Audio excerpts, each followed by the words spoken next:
Halo guys, welcome back to my channel Techinboy. Jadi kita akan melanjutkan edisi dari rotating equipment ya. Kali ini kita bakal membahas mengenai turbin atau expander gitu.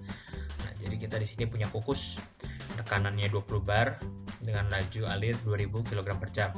Nah, ini digunakan untuk membangkitkan listrik PLTU batubara. Nah, jika tekanan uap yang masuk kondenser adalah sebesar 7,5 kPa, tentukan listrik yang dihasilkan turbin jika kukus berada pada kondisi saturated dan kondisi superheated 200 derajat Celcius dari kondisi jenuh. Oke, jadi ini kasusnya sangat menarik ya, karena ini berhubungan dengan pembangkitan energi gitu.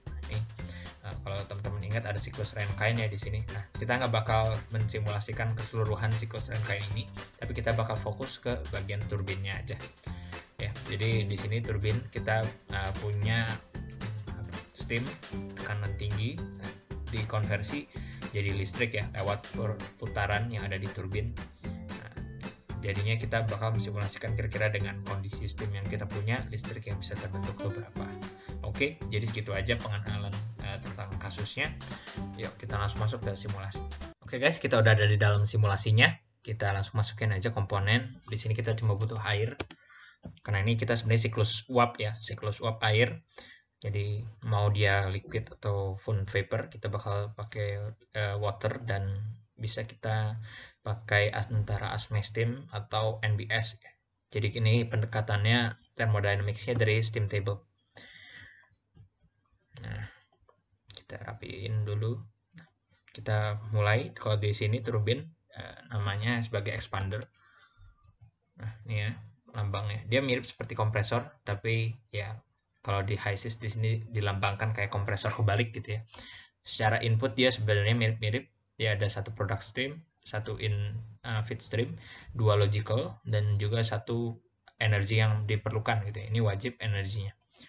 Nah, di sini kita langsung aja kasih nama steam in dan juga steam out gitu ya. Energinya W turbine. Oke, udah bukan warna merah lagi, semuanya udah kepasang. Sekarang kita bisa masukin data dari steam inputnya. Nah, dia ada 20 bar atau 20 bar. Nah, komposisi yaitu murni H2O 2000 kg per hour. Nah, di sini kita pertama-tama mau coba pakai yang saturated dulu. Saturated vapor ya pastinya. Nah, kemudian di sini kita butuh data ini nih. Jika tekanan uap yang masuk kondenser adalah 7,5 kPa. Nah, jadi kalau kita lihat dari siklus ini, setelah si steam masuk turbine, dia bakal masuk ke dalam kompresor. Jadi bisa kita bilang sebenarnya di sini kita bisa masukin 7,5 kPa. Nah, kayak gitu ya. Jadi dari sini kita bisa mendapatkan hasilnya. Nah, kalau dilihat di sini ada beberapa bagian dari steam yang terkondensasi gitu ya. Nah, apa akibatnya kalau misalkan tadi ini saturatednya kita masukin saturated liquid gitu. Kita masukin 0. Nah, dia nggak bisa ya. Dia bakal sistem skemanya atau sistemnya itu sama kayak kompresor. Dia nggak boleh ada liquid di inlet stream. Tapi kalau misalkan kayak gini, tadi kan ada liquid nih di outlet stream. Nah, itu dia masih oke gitu ya. Masih nggak apa-apa. Nah, kita udah menghasilkan kalau misalkan dia di kondisi jenuh gitu ya. Nah, kondisi jenuh dia 212,4. Nah, berarti ini kita copy aja ya. Kita copy. Kita ganti sini. Nah, tujuannya buat kita ngelakuin sensitivity gitu. Nah, ini kan kondisinya jenuh. Berarti kalau misalkan ini dia butuhnya 200 dari kondisi jenuhnya. Superheated berarti kan lebih panas ya, bukan lebih dingin. Jadi kita panasin 200 dari 212,4. Nah, biar lebih apa ya, lebih keren istilahnya atau lebih oke, kita bisa coba pakai case studies di sini. Nah, jadi yang kita mau spesifikkan atau yang kita mau variasikan adalah temperatur dari steam in. Nah, dependent variabelnya adalah power ya kan. Power yang dihasilkan berarti kita ada di K100 power. Seperti itu. Nah, ini paling keren. Sebenarnya kita pakainya base and shift ya sebenarnya. Base and shift kita bisa number of base-nya 1. dan cuma pakai satu, masukinnya unidirectional. Nah, jadi B1-nya adalah sebesar 212,4 dan shift-nya itu sebesar 200 derajat. Gitu ya. Kalau misalkan kita bidirectional, itu kita nge-evaluasi juga 212,4 dikurang 200. Nah, kita pakainya unidirectional aja. Oke, kita run. Harusnya langsung beres, cepat ya ini. Nah, oke. Kita cek di results.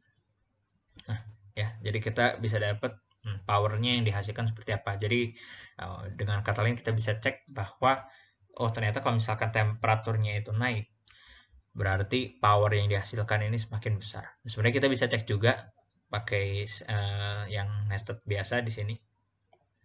Nah, nested biasa kita start dari 212, atau enggak kita ambil dari bawah ya, 150 misal sampai 250, step size-nya 10. Kita bisa cek apakah trennya masih sama. Nah, ya kita cek dari plot. Nah, ini agak ada ini ya, ada gap di sini.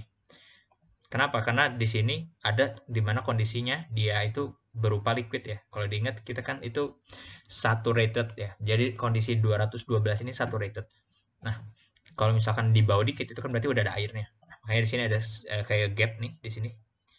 Nah, itu ya. Itu gara-gara ya tadi karena kita ada kondisi jenuh.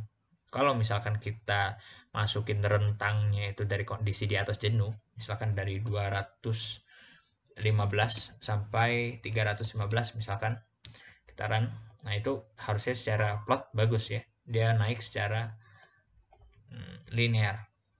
Oke. Nah, kita juga bisa coba misalkan tekanan masuknya itu diubah-ubah dengan tekanan outlet yang konstan gitu ya. Di sini kita ubah variabel yang divariasikannya jadi pressure.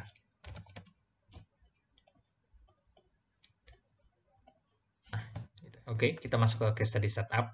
Nah, di sini kita masukin, kita variasinya di bawah ya. Kenapa di bawah? Karena kalau misalkan di atas, nanti kita punya kasus yang sama. Nanti liquidnya itu masuk ke dalam turbin dan itu menghasilkan simulasi yang tidak baik gitu ya. Step size-nya 100 misalkan. Kita coba run. Nah, kita lihat ya hasilnya seperti apa. Nah, jadi saat kita naikkan tekanannya, dia juga powernya bakal naik gitu ya. Nah, tapi kalau tadi kita lihat dari sama perbandingannya sama temperatur, nampaknya lebih signifikan yang menggunakan temperatur gitu ya. Nah, jadi kita udah berhasil melakukan case study terhadap sebuah turbin ya, baik dari segi temperatur atau pressure yang kita variasikan. Semoga video ini bisa bermanfaat, dan kalau teman-teman suka jangan lupa like, comment, subscribe, dan sampai jumpa di video selanjutnya. Dadah.